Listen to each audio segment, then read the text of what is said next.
book, she gets involved in all this. In fact, Amnesty gets very involved in dealing with helping these Russian, other Eastern European dissidents.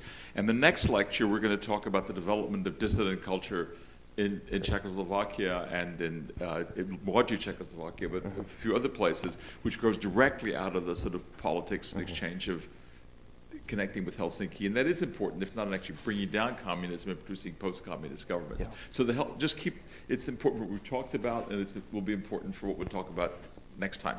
So in a sense, we've talked about the East-West, and it's interesting just to point out what Daniel said, the left and the right is interesting. There's Jesse Helms, a very conservative Republican, and Clifford Case, a liberal Democrat, both greeting Solzhenitsyn, an ultra-right-wing conservative Russian. Clifford Case is actually a very liberal Republican. Helms? No, Case is a liberal Republican. Oh, Case, yeah, it's liberal. There used to be liberal Republicans in the old days. Yeah. So we basically talked about East-West relations. Do you want to say something about the Latin American story, which we have one document about? And sure. Let me take a question first. Rick. Yeah, I have actually a question that relates to Latin America. I was going to ask about how the domestic and foreign policy cross wires as America makes a conscious choice to house the School of the Americas, which helps to proliferate violations of human rights in Latin America. Okay, that's a great question. The question was how sort of domestic and international politics intersect around the particular issue of the School of the Americas, which is a military training institute based in Fort Benning, Georgia, which provides, has historically provided training to foreign military personnel engaged in the suppression of what you might call civil unrest, sort of euphemistically, in their own countries. Let me try to answer that question. I won't speak specifically to the School of the Americas, though there's a book that I can recommend that does deal with it if you're interested. But to the broader question of U.S. relationships with authoritarian anti-communist regimes in the developing world. To what extent does this become a domestic political issue in the United States? Let me first say that this relationship between the United States and authoritarian regimes in Latin America is not new in the 1970s.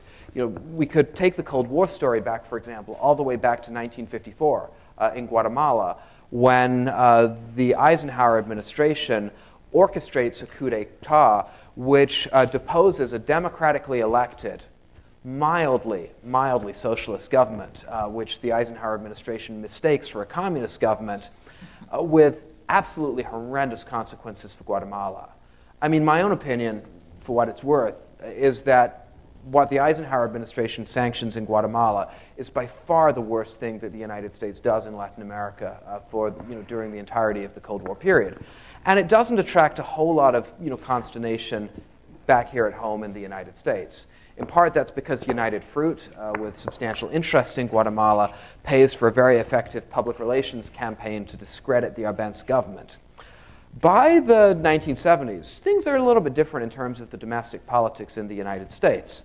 In the aftermath of Vietnam, Americans have become more suspicious, or some Americans have become more suspicious of the actions that their own government might undertake overseas. And the whole question of American support for authoritarian regimes in the developing world is much more contested than it had been in the era of the High Cold War. And so I think you see, in reaction to the Chilean coup, a very anguished reaction in the United States, which is actually interesting to contrast with the non-reaction to the Guatemalan episode. Look, I'm not going to defend the Nixon administration's behavior in Chile. It wasn't good, but the Nixon administration was not nearly so instrumental in the toppling of Allende in 1973 as the Eisenhower administration was in '54 in the case of Arbenz. The Nixon administration conditioned the coup in 1973. It didn't manufacture the coup. In 1954, the United States really manufactured the coup. Notwithstanding, then, the relative scales of involvement in the two cases, the domestic reaction in the United States is much, much greater in '73 than it happened in '74. And that's in part, I think, because of the attentiveness that is being paid to issues of human rights. And this pertains even in cases where the U.S. is not particularly involved. The US has very little to do with the Argentinian coup of 1976, but the question of American support for the military regime that follows the coup becomes a very active and anguished debate in American domestic politics. Now, of course, there is the question of support that the United States provides for military regimes in terms of training. What I would say to answer that part of your question is just that it attracts less political reaction in the United States than does the direct provision of military aid, which is like military hardware, actual stuff, and the provision of development aid, in part because it's much less public. Right? The School of the Americas is not nearly so prominent an issue in domestic politics as is the military assistance budget or the foreign aid budget. So it's harder for domestic constituencies to rally in opposition to sort of military training programs that are conducted by the Department of Defense without explicit authorization from Congress than it is to take issue with a budget that requires congressional approval and authorization.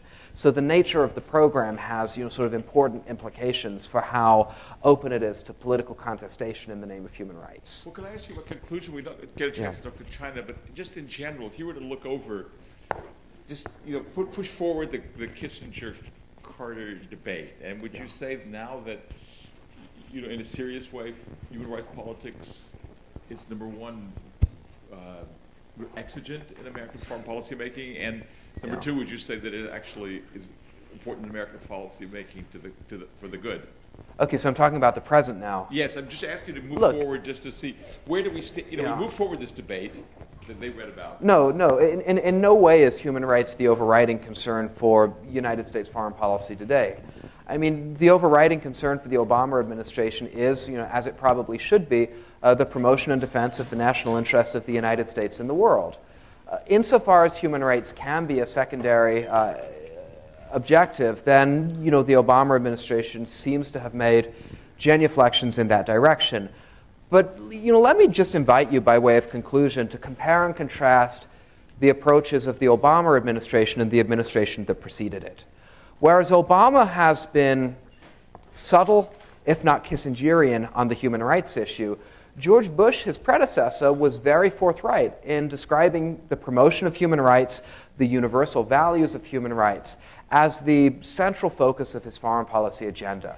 Go back to the National Security Strategy of 2002 and see what it says about human rights, and then contrast that with the relatively subtle approach of the Obama administration. I think what you'll see is a dynamic not wholly dissimilar to that which occurred in the 70s, only in reverse. Insofar as the Bush administration pursued a very ideological foreign policy, a foreign policy that was very concerned, at least on the face of things, with spreading American values to foreign societies, the Obama administration has retreated from that very ideological vision of what the United States should be doing and has tried to define a much more limited, more cautious vision of what the United States should be doing in the world. Thank you.